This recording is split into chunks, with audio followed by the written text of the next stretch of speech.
Hello everyone, so this is your Kamal sir. तो finally आज हम लोग शुरू करने जा रहे हैं आपका सेकंड चैप्टर का, that means solution and qualitative property का लेक्चर 2। देखो आज हम लोग क्या करने वाले हैं, बेसिकली आज हम लोग जो डील करेंगे वो कॉन्सेंट्रेशन पार्ट की दूसरा वाला जो टर्म था, दैट मीन्स बाकी जो पार्ट था उनको डील करेंगे। देखो जिन लोगों ने अभी तक पहला लेक्चर देखे नहीं है, आप नीचे डिस्क्रिप्शन में वो लिंक दिया रहेगा, आप जाके पहले उस वीडियो को देखो, देन आपको ये लेक्चर 2 ईजिली समझ में आ जाएगा। तो बच्चे लास्ट क्लास में हम लोगों ने डिस्कस क्या किया था? लास्ट क्लास में हम लोगों ने जो डिस्कस किया था कॉन्सेंट्रेशन टर्म के बारे में, कुछ कॉन्सेंट्रेशन टर्म को डिस्कस किया था। उनमें से परसेंटेज कॉम्पोजिशन था, that means mass percentage, mass by mass, फिर मास बाय वॉल्यूम था, वॉल्यूम बाय वॉल्यूम था, एंड हमने उसके बाद मोल फ्रैक्शन को भी डिस्कस किया था।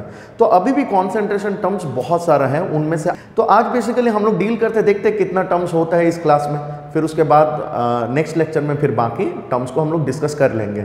Got it my point? तो चलिए देर किस बात के, शुरू करते हैं। तो देखो पहली बात जो है आज हम लोग जो डिस्कस करने जा रहे हैं, पहला टर्म जो है कॉन्सेंट्रेशन, वो है मोलारिटी। देखो मोलारिटी को बेसिकली रिप्रेजेंट जो किया जाता है वो कैपिटल एम से रिप्रेजेंट किया जाता है। किसमें किया जाता है बच्चे? कैपिटल एम से। अब सवाल ये है कि मोलारिटी है क्या? देखो मोलारिटी अगर समझना है तो एक बीकर ले लो, देखो यहाँ पे पहले से लिया गया है, तो बीकर ले लो। आपने क्या किया, 1 लीटर सॉल्यूशन, 1 लीटर आपने सॉल्यूशन लिया, तो 1 लीटर हमने क्या कर दिया, इसके अंदर सॉल्यूशन ले लिया, और इसके अंदर हमने कितना amount of number of moles को, या कितना अमाउंट ऑफ आप कह सकते हो सॉल्यूट की मोल्स को डिसॉल्व कर रहे हो, उसी को हम लोग बोलते हैं क्या, मोलारिटी। तो मोलारिटी की डेफिनेशन बहुत ही सिंपल है कि कितना amount of number of moles of solute is dissolve per litre of solution. 1 litre solution में कितना नंबर ऑफ मोल्स सोल्यूट का आप डिसॉल्व कर रहे हो, उसी को हम लोग मोलारिटी बोलते हैं। तो देखो मोलारिटी का एक फॉर्मूला होता है जो मैं बाद में आपको डिस्कस करता हूं, उससे पहले हम लोग थोड़ा सा समझते हैं। देखो मोलारिटी को हम कैपिटल एम से रिप्रेजेंट करते हैं, तो अगर मान लो कहीं पे भी 1 m लिखा गया है, इसका मतलब होता है कि 1 मोलर सॉल्यूशन। क्या बोलते हैं? 1 मोलर सॉल्यूशन। मोलर, इस बात को याद रखना, मोलर, 1 मोलर सॉल्यूशन। कहीं पे भी कुछ भी दिया रहेगा ना, जैसे मान लो लिखा गया है 5 मोलर सॉल्यूशन, 5 मोलर सॉल्यूशन, इसका मतलब ये माना जाता है कि इसकी मोलारिटी जो है वो है 5। क्या है मोलारिटी? 5 है। सपोज मान लो यहाँ पे 2 मोलर लिखा है, इसका मतलब इसकी मोलारिटी 2 है। अगर कहीं पे मान लो ऐसे भी हो सकता है कि आगे जाकर आपको जब क्वेश्चन मिल रहा है तो बहुत सारी जगह में ऐसे हो सकता है कि उसमें आपको मोलारिटी ना देके लिख देगा सेमी मोलर। क्या लिख देगा? Semi molar. इसका मतलब आपको अंडरस्टैंड करना है कि सेमी मोलर का मतलब एक्चुअली उसकी मोलारिटी जो समझा रहे हैं वो कितना है, नहीं तो वो है 0.5, क्योंकि सेमी का मतलब क्या होता है, 1/2 करेंगे तो सेमी मोलर आ जाएगा, तो दिस इज 0.5। अगर मान लो कहीं पे लिखा है डेसीमोलर, डेसीमोलर मतलब 1/10 होता है, तो कितना आ जाएगा, 0.1, तो 0.1 आ जाएगा मोलारिटी। कहीं पे ये भी लिखा जा सकता है सेंटी, सेंटी का मतलब होता है 1/100, इसका मतलब 0.01 मोलर अगर रह गया तो वहां पे हम लोग बोल देंगे सेंटीमोलर। ठीक है, कहीं पे मिली मोलर यूज होगा तो उसके लिए हम लोग मोलारिटी लिखेंगे 1/1000, दैट मीन 0.001 मोलर।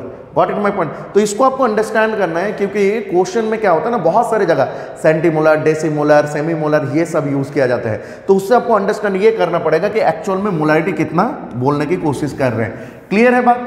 अब देखो बात क्या है ना, मोलारिटी जो है ये टेम्परेचर डिपेंडेंट है। सवाल है क्यों? क्योंकि मैंने बिगिनिंग में आपको लास्ट लेक्चर में ये बताया था कि टेम्परेचर डिपेंडेंट वही होता है जिसके पास वॉल्यूम है, क्योंकि वॉल्यूम टेम्परेचर डिपेंडेंट है। अगर आप मान लो टेम्परेचर बढ़ा रहे हो तो वॉल्यूम भी बढ़ रहा है। तो अब बात क्या है, अगर मान लो मैं यहाँ पे लिख रहा हूँ मोलारिटी का, तो मोलारिटी का मैंने अभी फॉर्म आपको क्या बताया डेफिनेशन, कि number of moles of solute dissolve per litre solution. तो कहीं ना कहीं इस मोलारिटी की फॉर्मूला में कौन है? वॉल्यूम है। तो अगर वॉल्यूम है तो कहीं ना कहीं मोलारिटी क्या है? टेम्परेचर डिपेंडेंट है। Got it my point? Clear हुआ? तो मोलारिटी के साथ टेम्परेचर का रिलेशन दिया गया, this is inversely proportional to each other. क्यों इनवर्सली हुआ? और मोलारिटी के साथ वॉल्यूम क्या है? इनवर्सली प्रोपोर्शन है। तो कहीं ना कहीं मैं इस जगह में लिख सकता हूँ molarity is inversely proportional to 1/t। तो यही बात यहाँ पे लिखा गया है। क्लियर है बात? तो ये है आपका मोलारिटी के बारे में, टेम्परेचर डिपेंडेंट है, क्यों है उसके बारे में उसका एक्सप्लेनेशन। अभी देखो बच्चे, हम लोग जो जाएंगे आगे ना, अभी आगे हम लोग इनकी फॉर्मूला को लिखने जा रहे हैं, इसकी यूनिट को पढ़ने जा रहे हैं और उनके रिगार्डिंग क्वेश्चन को करने जा रहे हैं। क्लियर है? तो इसको थोड़ा सा लिख लो, फिर हम लोग आगे वाले टॉपिक। तो देख बच्चे, अभी जो बात है ना, मैथमेटिकली अगर मैं बात करूं मोलारिटी को रिप्रेजेंट कैसे करेंगे, देखो मैथमेटिकली मोलारिटी को रिप्रेजेंट किया जाता है कुछ इस तरह कि मोलारिटी को हम लोग कैपिटल एम से लिखते हैं। मैंने कैपिटल एम लिख दिया यहाँ पे, मान लें, and this is equal to number of moles of solute. मैंने बोला ना कि number of moles of solute per litre solution, तो number of moles of solute और यहाँ पे क्या लिखा मैंने, volume of solution in litre, क्योंकि आप जो सॉल्यूशन ले रहे हो वो लीटर में ले रहे हैं हम लोग, स्टैंडर्ड फॉर्मूला लीटर में है। तो अल्टीमेटली मैं लिख सकता हूँ molarity of solute is equal two moles of solute divided by volume of solution. Don't write solvent, solution. Got it my point. अगर मान लें इन केस मैं इस लीटर को अगर ml में कन्वर्ट कर दूं तो क्या करना पड़ेगा, नहीं तो अगर तू मान ले इस लीटर को ml में कन्वर्ट करेगा तो सिंपल सी बात है, ऊपर 1000 देके मल्टीप्लाई कर दे। तो कहीं ना कहीं अगर मैं बात करूं मोलारिटी का दूसरा फॉर्मूला में मुझे मिल गया कि number of moles of solute multiplied by 1000 divided by volume of solution in ml। तो अगर मान ले क्वेश्चन में डायरेक्ट दिया गया है ml में, तो डायरेक्टली हम लोग यही वाला फॉर्मूला यूज करेंगे, जरूरत नहीं है ऊपर वाला फॉर्मूला यूज करने का, क्योंकि उसको फिर कन्वर्ट करना पड़ेगा, क्या जरूरत है, डायरेक्ट इसी को यूज करेंगे। और अगर लीटर में दिया रहेगा तो ऊपर वाला फॉर्मूला यूज करेंगे। क्लियर है बात। तो ये मोलारिटी का क्या है, मोलारिटी का एक मैथमेटिकल एक्सप्रेशन है। अभी देखो हम लोग जो पढ़ने जा रहे हैं अभी, दूसरी बात वो बहुत इंपॉर्टेंट है, this is the dilution law. अब डाइल्यूशन लॉ को समझते हैं। देखो डाइल्यूशन लॉ को समझना पड़ेगा। समझो, मान लो मैंने एक बीकर ले लिया। अब इस बीकर में हमने क्या किया ना, इस बीकर में हमने मान लो एक सॉल्यूशन ले लिया सपोज, और मैंने बोल दिया कि इसकी वॉल्यूम है V1, और मैंने बोल दिया कि इसकी मोलारिटी है M1, और मैंने बोला इसके अंदर जो number of moles of solute है वो है कांस्टेंट। क्या है बच्चे, कांस्टेंट है। क्लियर है। अभी मैं दूसरा बीकर ले रहा हूं, फिर मैंने दूसरा बीकर लिया और इसके अंदर हमने क्या रखा, सपोज मान ले वाटर रख दिया। अब मैंने क्या किया, इसको डाइल्यूट कर रहा हूं, तो मैंने इसके अंदर वाटर को ऐड कर दिया। जब मैंने वाटर को ऐड किया तो इसका मान ले यहां तक आ गया पानी मिलाने के बाद ये सॉल्यूशन इतना हो गया। तो जब ये हो गया तो इसका मतलब वॉल्यूम तो चेंज हो गई, क्योंकि वॉल्यूम अभी इंक्रीज हो गया। तो मैं उस वॉल्यूम को मान लिया V2, और मैंने इस जगह से इसको मान लिया कि इसके मोलारिटी भी चेंज हो रहा है, और वो है M2। पूरा जो केस कर रहा हूं मैं, ये जो मैंने पानी मिलाने के बाद भी पूरा हर जगह में मैं ये केस कंसिडर कर रहा हूं कि यहाँ पे नंबर ऑफ मोल्स जो है वो कांस्टेंट है। अगर नंबर ऑफ मोल्स कांस्टेंट होगा तो अल्टीमेटली आएगा क्या। अभी देखो, पहली बात, जब मैंने पानी मिलाया नहीं था तब क्या था, हमें पता है कि मोलारिटी इज इक्वल टू, मैं यहाँ पे लिख सकता हूँ कि हमें पता है मोलारिटी इज इक्वल टू क्या होता है, number of moles of solute divided by volume of solution in litre. मैंने शॉर्ट फॉर्म में लिख रहा हूँ। तो जब मैंने पानी नहीं मिलाया था तो उस जगह में मोलारिटी कितना था, M1, और वॉल्यूम कितना था, V1। मैंने उस जगह में ले लिया N कांस्टेंट था, तो यहां से मैं लिख सकता हूं N equal to M1 V1। जब मैंने पानी मिला दिया, दैट मीन्स डाइल्यूट कर दिया मैंने, तब उसकी मोलारिटी कितना आई, उसकी मोलारिटी आ गया M2, नंबर ऑफ मोल्स तो कांस्टेंट ही है, और वॉल्यूम भी V2 हो गया। तो मैं इन दोनों इक्वेशन से क्या लिख सकता हूं कि M1 V1 is equal to M2 V2। दोनों को अगर कंपेयर करके लिख सकता हूँ, नंबर ऑफ मोल्स ऑफ अगर नंबर ऑफ मोल्स कांस्टेंट है तो दोनों को मैं अगर मान ले कंपेयर करूंगा तो मैं वहां से ये लिख सकता हूँ कि M1 V1 is equal to M2 V2। यही है डाइल्यूशन लॉ। तो ये M1 V1 कब है, जब बिफोर द डाइल्यूशन, जब तक मैंने उसके अंदर पानी ऐड नहीं किया था। और M2 V2 क्या है, आफ्टर द डाइल्यूशन, जब मैंने पानी ऐड कर दिया। Got it my point. तो ये है हमारा डाइल्यूशन लॉ। इससे न्यूमेरिकल बड्डा आता है। क्लियर है बात, क्लियर है। चलो तो फटाफट इसको लपेट लो, फिर हम लोग आगे चलते हैं। देखो तो अभी हम लोग आगे जाते हैं। अभी देखो आगे जो है इसकी रिलेटेड और एक टर्म है। देखो मोलारिटी ऑफ मिक्सिंग क्या है। तो मोलारिटी ऑफ मिक्सिंग को कैसे समझेंगे। देखो मोलारिटी ऑफ मिक्सिंग को समझने का बहुत ही आसान तरीका मैं आपको बता दूं। एक बीकर लो भाई, चलो एक मैंने बीकर ले लिया सपोज, ठीक है, और मैंने 2-3 बीकर ले लिया ऐसे। अब मान ले हर जगह में मैंने बोल दिया इसके अंदर सॉल्यूशन है, जो भी है मैंने हर जगह में सॉल्यूशन रखा है। इसका मैंने मोलारिटी मान लिया M3, इसका वॉल्यूम मैंने मान लिया V3, इसका मैंने वॉल्यूम मान लिया V1, इसकी मोलारिटी मैंने M1 मान लिया, इसकी वॉल्यूम मैंने V2 मान लिया, इसकी मोलारिटी मैंने M2 मान लिया। अब हमने क्या किया ना, पहले मैंने पहला बीकर से जो भी सॉल्यूशन है उसको इस बीकर में दिया, फिर मैं दूसरा बीकर से दिया, फिर मैंने तीसरा बीकर से, मतलब तीनों बीकर से हमने सॉल्यूशन को क्या किया, इसके अंदर दिया। जब दे दिया तो हमें फिर क्या मिल रहा है, एक यहाँ पे एक सॉल्यूशन मिल गया मेरे को। अब ये जो सॉल्यूशन है, कहने के ये सॉल्यूशन इनका तो बराबर नहीं है, इनका वॉल्यूम अलग होगा, इनकी मोलारिटी अलग होगा। तो मैंने इसकी रिजल्टेंट वॉल्यूम को ले लिया VR, और मैंने इसकी रिजल्टेंट मोलारिटी को ले लिया MR।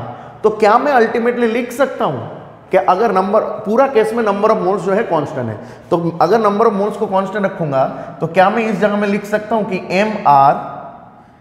MR VR is equal to M1 V1, क्योंकि मैंने ऐड करना तो सबको मैं ऐड कर दूंगा M2 V2, और नंबर ऑफ मोल्स पूरा केस में कांस्टेंट है M3 V3। कर सकते हो ना बच्चे। तो इसको हम बोलते हैं मोलारिटी ऑफ मिक्सिंग। इसको क्या बोलते हैं, मोलारिटी ऑफ मिक्सिंग, वही चीज लिखा गया है।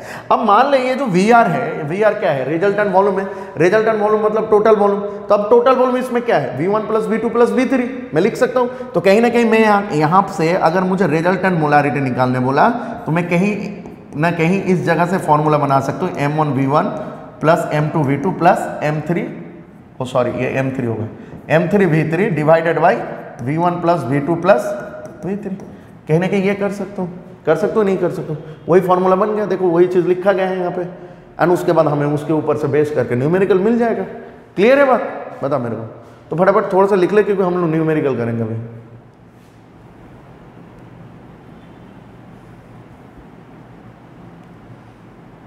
चल बच्चे अभी आगे चलते हैं। देख न्यूमेरिकल तेरे सामने है, 9 नंबर न्यूमेरिकल। अब 9 नंबर क्वेश्चन क्या बोला है कि how much volume of 10 molar HCl should be diluted with the water to prepare 2 liter of 5 molar HCl। देख बच्चे बोल क्या रहे हैं ना कि 10 मोलर का HCl कितना हमें वॉल्यूम मिलाना है जब हमें 2 लीटर का 5 मोलर का HCl सॉल्यूशन बनाना है, तो कितना मिलाना है इसका वाटर। तो देखो बहुत ही सिंपल है भाई, क्या है कहानी,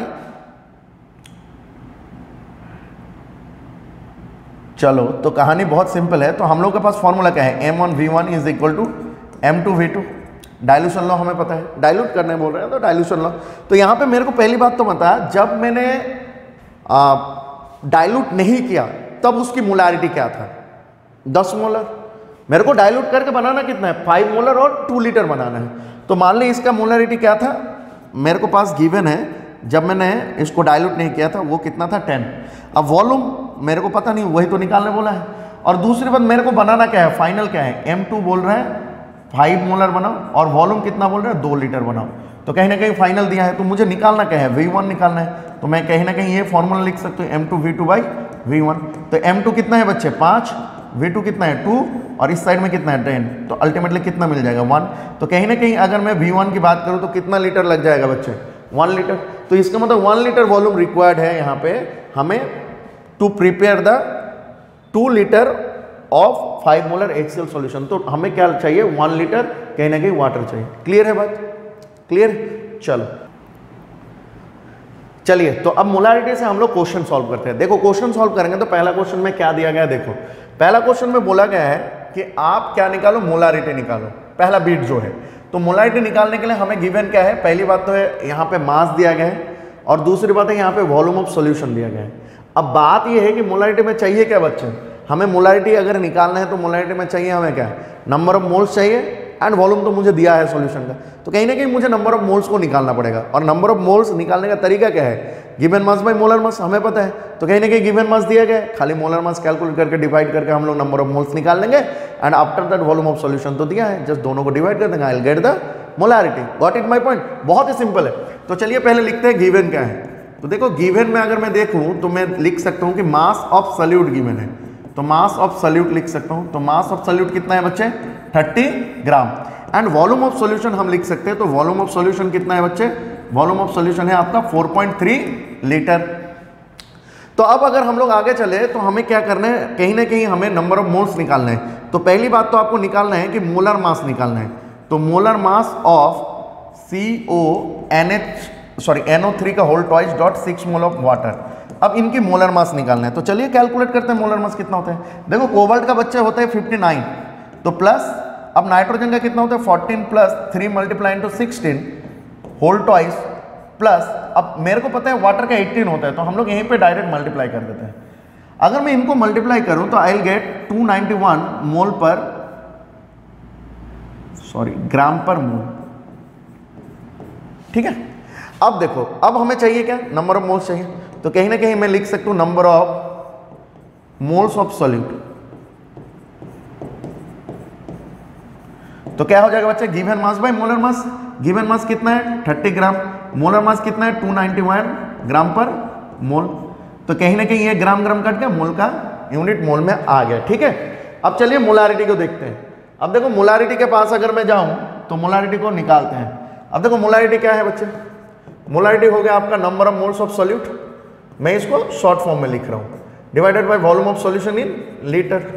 तो number of moles of solute, अगर मैं number of moles of solute बिठाऊं तो कितना हो जाएगा बच्चे, 30/, 291, और अगर मैं वॉल्यूम बिठाऊं तो 4.3 लीटर।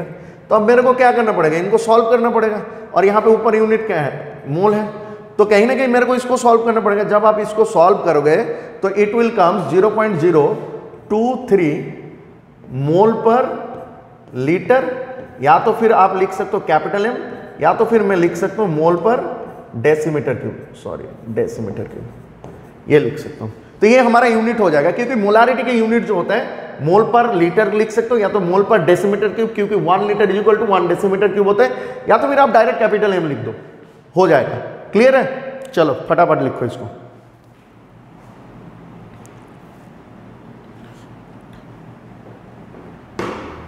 हो गया? चलो देखो, अब दूसरा बीट की बात करूं मैं। देखो दूसरा बीट यहीं पे लपेटते हैं हम लोग। देखो दूसरा बीट की अगर मैं बात करूं तो दूसरा बीट में क्या कहा है, देखते हैं।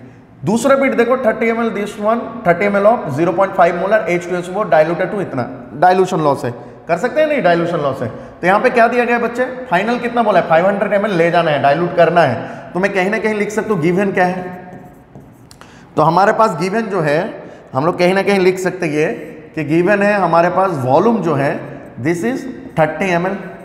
दूसरी बात है मोलारिटी M1 जो है वो कितना है 0.5 M।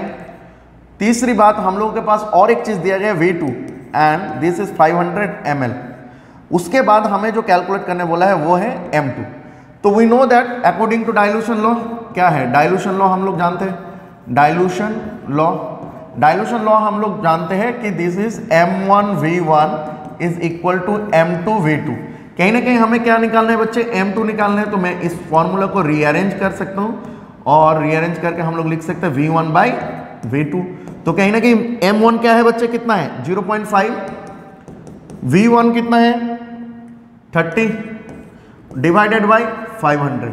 तो इसको अगर हम लोग कैलकुलेट करेंगे तो क्या हो जाएगा, ये 0.1 ये आ जाएगा 0. नीचे आ गया मान ले 15/500। तो अगर मैं इसको कैलकुलेट करूँ तो कितना आ जाएगा बच्चा 3/100। तो 3/100 आ गया तो 0.03 मोलर। ये आंसर है हमारा, यही तो निकालने बोला है कि नहीं। तो फाइनली ये निकाल दिया हम लोग। चलिए बच्चे, तो मोलारिटी से हम लोग दूसरा क्वेश्चन करते हैं। अभी दूसरा क्वेश्चन में है क्या देखते हैं। देखो लिखा है solution of NaOH was prepared by dissolving 1.6 gram of NaOH in 500 centimetre cube of water, calculate molarity. Molarity calculate करने बोला है, बहुत ही आसान है, समझ लो बहुत ही आसान है। गिवन है आपके पास मास, आपके पास वॉल्यूम भी गिवन है, जस्ट फॉर्मूला में बिठाओ सॉल्व करो, बहुत ईजी है, ट्राई करो मेरे साथ साथ। तो चलिए देखते हैं कैसे सॉल्व करना है इसको। देखो मैंने पहले ऐसे बना लिया क्योंकि इसमें जगह चाहिए थोड़ा सा। तो देखो पहली बात तो है गिवन क्या है, हमारा पहला काम है गिवन। देखो गिवन क्या है बच्चे, तो गिवन है हमारे पास कितना है, मास ऑफ सॉल्यूट लिख सकता हूं मैं, तो मास ऑफ NaOH या सॉल्यूट लिख दें, एक ही बात है। दिस इज व्हाट, सॉरी 1.6 ग्राम। और मोलर मास कितना है हमें बताया गया है, molar mass of solute that means NaOH, ये हमें दिया गया है 40 ग्राम पर मोल। चलो अच्छी बात है। तीसरी बात और क्या है, वॉल्यूम दिया गया है, तो वॉल्यूम ऑफ सॉल्यूशन कितना है 500 सेंटीमीटर क्यूब। तो कहीं ना कहीं बच्चे हमें चाहिए क्या, मोलारिटी की फॉर्मूला पहले हमें लिखना चाहिए। तो मोलारिटी का फॉर्मूला क्या है, number of moles of solute divided by volume of solution in litre. But मैं ले रहा हूं इस बार फॉर्मूला ml वाला, तो अगर ml वाला लेंगे तो ऊपर क्या करेंगे 1000 मल्टीप्लाई कर देंगे। अब सवाल है मैंने ml वाला क्यों लिया, अभी समझ में आ जाएगा, मैं बता रहा हूं क्यों। देखो बच्चे एक रिलेशन है, अगर मैं एक रिलेशन की बात करूं, वो रिलेशन है आपका सेंटीमीटर के साथ ml का, कि 1 ml is equal to 1 centimetre cube. तो क्या मैं इस रिलेशन के ऊपर बेस करके वॉल्यूम ऑफ सॉल्यूशन लिख सकता हूं कि volume of solution is equal to 500 ml लिख सकता हूं। अगर मेरे पास वॉल्यूम ml में है तो मैंने क्या बोला था, वॉल्यूम ml वाला फॉर्मूला यूज करेंगे कि नहीं, तो मैं इसीलिए यूज कर रहा हूं। तो अब अल्टीमेटली बात देखते हैं बच्चे, अब कहानी क्या है। देखो अब हमें तो नंबर ऑफ मोल्स चाहिए, तो number of moles of solute की बात कर रहा हूं। तो number of moles of solute, तो अगर number of moles of solute की बात करें बच्चे, तो number of moles of solute में given mass by molar mass, तो गिवन मास कितना है 1.6 ग्राम और मोलर मास है आपका 40 ग्राम पर मोल। अब चलिए मोल भी मिल गया तो अब क्या करेंगे, वैल्यू बिठाएंगे, वॉल्यूम भी मिल गया तो अब मोल की जगह में मैं क्या लिख सकता हूँ 1.6/40 मल्टीप्लाई इनटू 1000 डिवाइडेड बाय 500। तो कहीं ना कहीं बच्चे अगर मैं इसको सॉल्व करूं तो ये दो गया, ये एक गया, तो अल्टीमेटली कितना बचा बच्चे 1, मतलब 16/40 मल्टीप्लाई टू 5, 200 बचा कि नहीं। तो देखो भाई बहुत ही सिंपल है, क्या हो जाएगा 16 देके करेंगे तो 4 देके 4 4 16, फिर ये क्या हो गया 10, ये कितना हो जाएगा 2, ये कितना हो जाएगा 5। तो कहीं ना कहीं हम लोग लिख सकते हैं 2 बाई कितना हो जाएगा बच्चे 25। तो 2 बाई 25 लिख सकते हैं नहीं, अगर 2 बाई 25 को देखोगे तो कितना आ जाएगा 0.08 आ जाएगा। तो हम लोग लिख सकते हैं 0.08 मोलर, या फिर यूनिट क्या लिख सकते हैं मोल पर लीटर, फिर यूनिट क्या लिख सकते हैं मोल पर डेसीमीटर क्यूब। गलती से भी लिखना मत मोल पर ml, क्योंकि मोल पर ml इसका यूनिट नहीं है भाई। जब आप यहाँ पे ml ले रहे हो ना तो मोल को भी अगर आपको यूनिट लिखना है तो मिलीमोल में लिखना है, तब जाके वो होगा, मोल पर ml नहीं लिख सकते हो। क्लियर है बात, क्योंकि हमने 1000 मल्टीप्लाई करके रखा है ऊपर। तो इसीलिए हम लोग यूनिट जो लिखेंगे स्टैंडर्ड यूनिट कैपिटल M लिख दो, या तो मोल पर लीटर लिख दो, या तो मोल पर डेसीमीटर क्यूब लिख दो। क्लियर है, फटाफट इसको लिख लो, तो एक ही बात है। चल देख अब कहानी क्या है, बहुत ही इंपॉर्टेंट क्वेश्चन है आपका, बहुत ही इंपॉर्टेंट क्वेश्चन कॉम्पिटिटिव के लिए। Calculate molarity of pure water if its density is 1 ग्राम पर ml। तो बोला गया है कि हमें प्योर वाटर का क्या निकालना है बच्चे, मोलारिटी निकालना है, जिसमें आपका डेंसिटी गिवन है 1 ग्राम पर ml, ये गिवन है। तो देखो बच्चे मोलारिटी निकालने के लिए हमें पता है फॉर्मूला क्या चाहिए, हमें फॉर्मूला जो चाहिए मोलारिटी के लिए वो है number of moles of solute divided by volume of solution in litre. कह सकते हो ये नहीं। तो पहली बात तो है हमें कहीं ना कहीं मोल निकालना पड़ेगा, फिर हमें क्या निकालना पड़ेगा वॉल्यूम भी, क्योंकि वॉल्यूम तो गिवन नहीं है, डेंसिटी गिवन है। कैसे निकालेंगे देखो, हम लोग कंसीडर कर लेते हैं पहले। सपोज हम लोग लिख देते कि लेट कंसीडर, या लेट ले लेता हूं मैं, ले लिया मान ले कि टोटल मैंने ले लिया वॉल्यूम ऑफ प्योर वाटर, या फिर वाटर लिख रहा हूं मैं, volume of water is 1000 ml मैंने कंसीडर कर लिया। तो अगर मैं वॉल्यूम ऑफ वाटर को 1000 ml कंसीडर कर रहा हूं तो we know that density is equal to क्या होता है मास बाय वॉल्यूम। तो कहीं ना कहीं मुझे मास मिल जाएगा, तो मास ऑफ वाटर। तो अगर मैं मास ऑफ वाटर की बात करूं तो क्या है 1 ग्राम पर ml, density multiply two 1000 ml। तो कहीं ना कहीं ml गया, तो अल्टीमेटली कितना आ गया 1000 ग्राम। तो ये हमारे पास क्या आ गया मास ऑफ वाटर आ गया। अब मुझे क्या निकालना है मोल। तो मोल निकालने से पहले वी नो दैट कि मोलर मास ऑफ वाटर कितना है, तो मोलर मास ऑफ वाटर आपको पता है ये कितना है बच्चे 2 मल्टीप्लाई टू 1 प्लस 16, अल्टीमेटली कितना आ जाएगा 18 ग्राम पर मोल आ जाएगा। तो कहीं ना कहीं अगर मुझे मोल चाहिए तो मैं लिख सकता हूँ mole of water, mole of water is equal to हम लोग लिख सकते हैं 1000 by 18, that means given mass by molar mass. कर सकते हो इतना ग्राम में इतना मोल में आ जाएगा बच्चे, आएगा कि नहीं। अब चलिए यहाँ पे देखते हैं कहानी। अब देखो हमारे पास तो मोल आ गया, मोल कितना आ गया बच्चे, मोल हमारे पास आ गया 1000 बाई 18। तो मैं यहाँ पे लिख सकता हूँ 1000 बाई 18। अब मैंने जो लिया यहाँ पे क्या लिखा, यहाँ पे बच्चे यहाँ पे हम लोगों ने लिया ml में। तो अगर मैं ml में लूंगा तो क्या मैं इस फॉर्मूले को कन्वर्ट कर सकता हूँ ml में, कहीं ना कहीं मैं लिख दिया 1000, तो मतलब तो सेम ही आ गया ना। मैं यहाँ पे चेंज नहीं किया, मैंने यहाँ पे चेंज कर दिया, ठीक है। तो देखो 1000 कर दिया। अब नीचे क्या लिखेंगे वॉल्यूम, अब वॉल्यूम कितना है 1000 ml है, तो मैं यहाँ पे 1000 लिख रहा हूँ। अब 1000 गया तो अल्टीमेटली यही कैलकुलेट होगा। तो अगर इसको कैलकुलेट करोगे तो यू विल गेट 55.55 मोलारिटी। तो कितना मोलारिटी हो गया प्योर वाटर का, प्योर वाटर का मोलारिटी हो गया 55.55।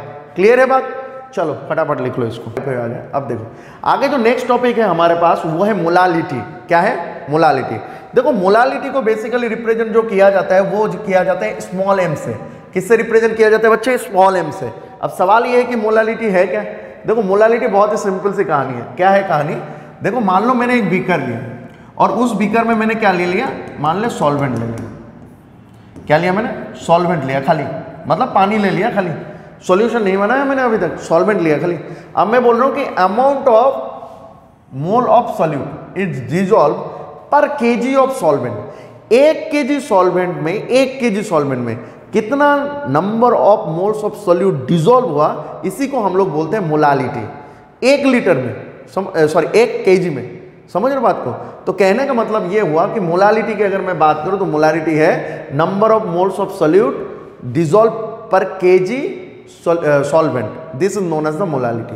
देखो मोलालिटी को रिप्रेजेंट किया जाता है स्मॉल एम से, एंड अगर मैं इसकी यूनिट की बात करूं तो मोलालिटी की यूनिट जो होता है वो होता है आपका मोल पर केजी। क्या होता है बच्चे? मोल पर केजी होता है। क्लियर है? क्योंकि मोल का यूनिट मोल होता है, केजी का यूनिट केजी होता है, हम लोग ये लिख सकते हैं। दूसरी बात, मोलालिटी जो है वो टेम्परेचर इंडिपेंडेंट है। क्यों? क्योंकि मैंने बोला कि टेम्परेचर डिपेंडेंट होने के लिए वॉल्यूम होना कंपलसरी है फॉर्मूले में, लेकिन अगर आप देखोगे इसकी फॉर्मूले को, मोलालिटी की फॉर्मूले को, तो इसके अंदर कोई वॉल्यूम नहीं है। तो इसी वजह से मैं इसको बोल सकता हूँ क्या कि ये जो है टेम्परेचर इंडिपेंडेंट है। अब देखो उसकी मैथमेटिकल फॉर्म मैंने नीचे दो लिख के रखा है कि मोलालिटी ऑफ सॉल्यूट क्या होता है, number of moles of solute divided by weight of solvent in KG. और अगर मैंने लिखा उसको मान ले ग्राम में कन्वर्ट कर दिया तो मैं इस जगह में ऊपर क्या कर दूंगा, multiply into 1000 like molarity. Clear है बात? अब बच्चे कंफ्यूज किस में हो जाते हैं, मोलारिटी और मोलालिटी। देखो लिट्टी सिंपल बात है, लिट्टी ना ये जो बिहार में एक फेमस फूड है, पता है आप लोगों को, लिट्टी चोखा।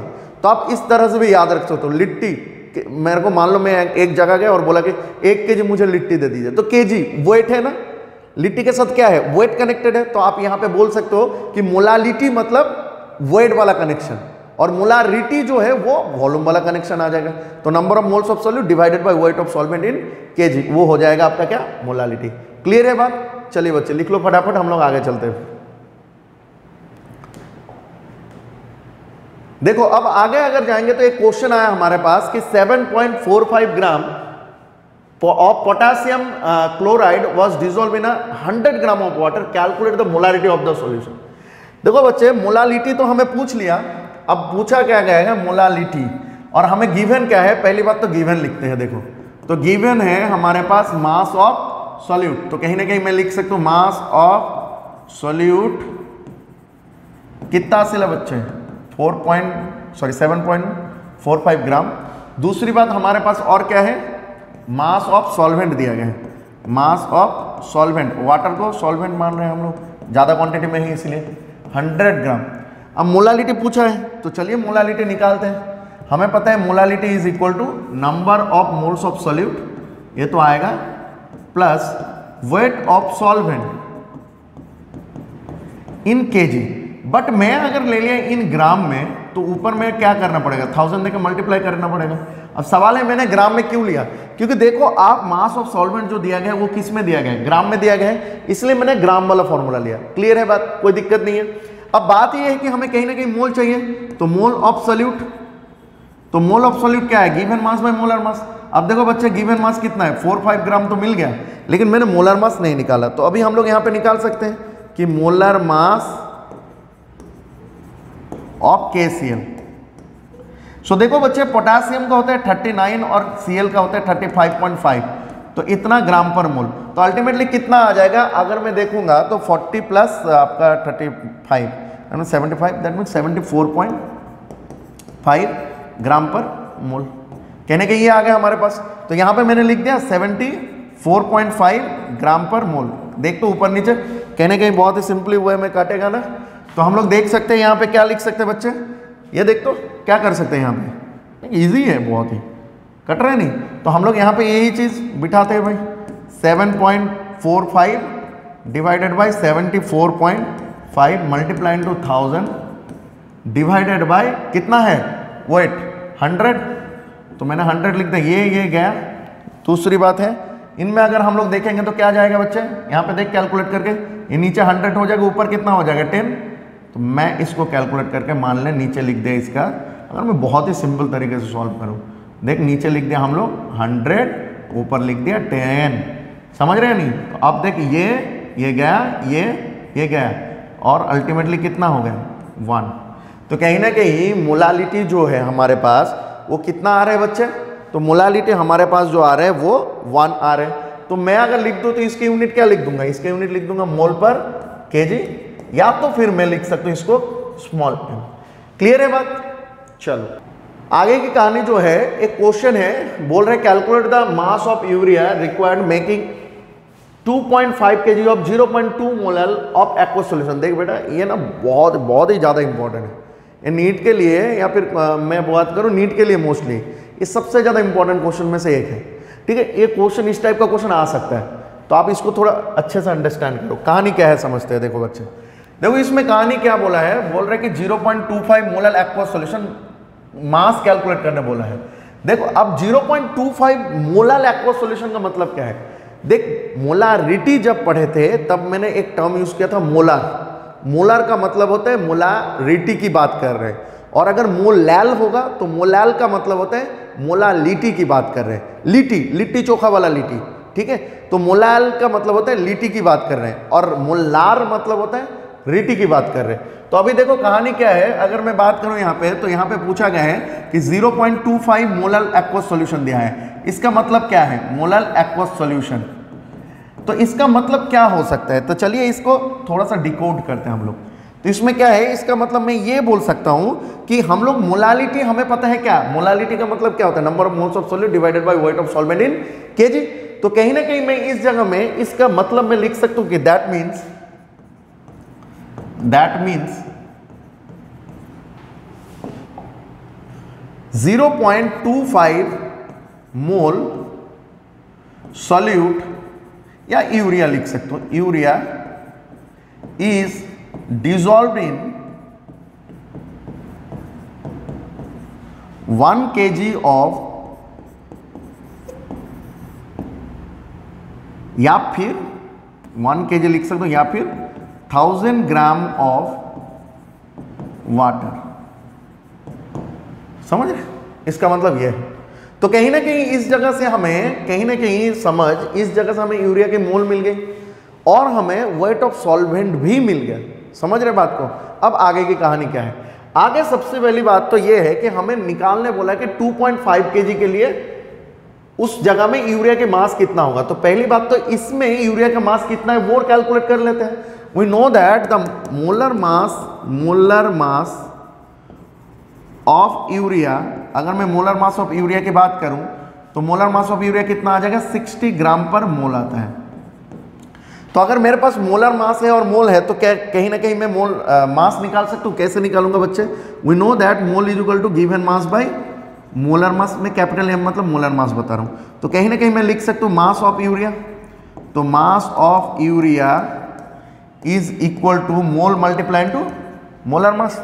तो अब मोल कितना है बच्चे, मोल तो हमारे पास इतना है आपका 0.25, और मोलर मास कितना है 60। तो कहीं ना कहीं मैं लिख सकता हूं इसका 15 ग्राम आ गया। तो कहीं ना कहीं अगर इसको आप कैंसिल करोगे तो यू विल गेट 15 ग्राम। तो हमारे पास कितना आ गया मास यूरिया का 15 ग्राम। तो अभी टोटल मास ऑफ सॉल्यूशन की बात करो तो टोटल मास ऑफ सॉल्यूशन, अगर मैं टोटल मास ऑफ सॉल्यूशन की बात करूं तो कितना है हमारे पास 15 प्लस आपका जो है 1000 ग्राम वाटर का था, तो टोटल आपका आ गया 1015 ग्राम। टोटल ये कितना आ गया, ये मास ऑफ सॉल्यूशन आ गया। अब क्या कर सकता हूं मैं, देखो अगर मैं इसको केजी में चेंज कर दूं बच्चे तो कितना आ जाएगा। मैं कहीं ना कहीं इस चीज को लिख सकता हूं 1.015 kg। क्या लिख सकता हूं, तो कहीं ना कहीं क्या मैं लिख सकता हूं बच्चे, देख तो ध्यान से, यूनिटेड मेथड में कर रहा हूं मैं कि 1.015 kg solution contain 15 gram of urea. कहने की सही है बात। देख तो इतना केजी के अंदर कितना ग्राम था यूरिया, 15 ग्राम था। वही तो मुझे पूछा है कि 2.5 केजी के पास कितना ग्राम रहेगा, कितना मास होगा यूरिया का, वही कैलकुलेट करना है। तो मैं कहीं ना कहीं बोल सकता हूं 1.015 KG solution contain 15 gram of urea. तो 1 केजी कितना करेगा कंटेन, 15 बाई 1.015 इतना आएगा, कुछ इतना ग्राम ऑफ यूरिया। अब बात क्या है 2.5 केजी कितना करेगा, तो 2.5 केजी कितना करेगा बच्चे, 2.5 मल्टीप्लाई टू 1.5 डिवाइडेड बाय 1.015 इतना केजी। तो अगर इसको कैलकुलेट कर लेगा यू विल गेट 37 ग्राम। तो अल्टीमेटली हमारे पास कितना ग्राम आ गया यूरिया, कि कितना ग्राम यूरिया कंटेंट करेगा 2.5 केजी। तो अल्टीमेटली अगर देखेंगे हम तो 2.5 केजी वाला कंटेंट जो करेगा वो आपका 37 ग्राम कंटेंट करेगा। तो यूरिया का जो मास आएगा वो 37 आएगा। तो देखो आज हम लोगों ने क्या क्या पढ़ा, आज हमने मोलारिटी के बारे में बात किया, आज हमने मोलालिटी के बारे में बात किया। तो I hope all of you understood this one कि हमने क्या समझा आपको इसके रिगार्डिंग।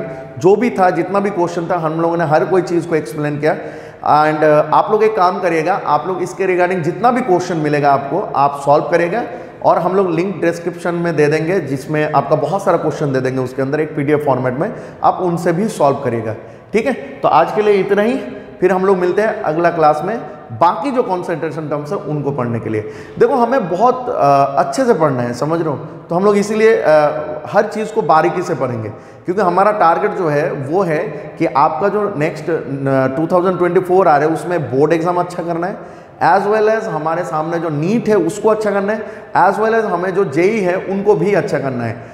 इसका मतलब कॉम्पिटिटिव बोर्ड दोनों ही हमें अच्छा करना है, और इसके लिए आपको क्या करना पड़ेगा, बहुत अच्छे से बारीकी से हर कोई चीज़ को पढ़ना पड़ेगा। ठीक है, तो चलो thank you all of you, bye, फिर मिलते हैं नेक्स्ट क्लास में।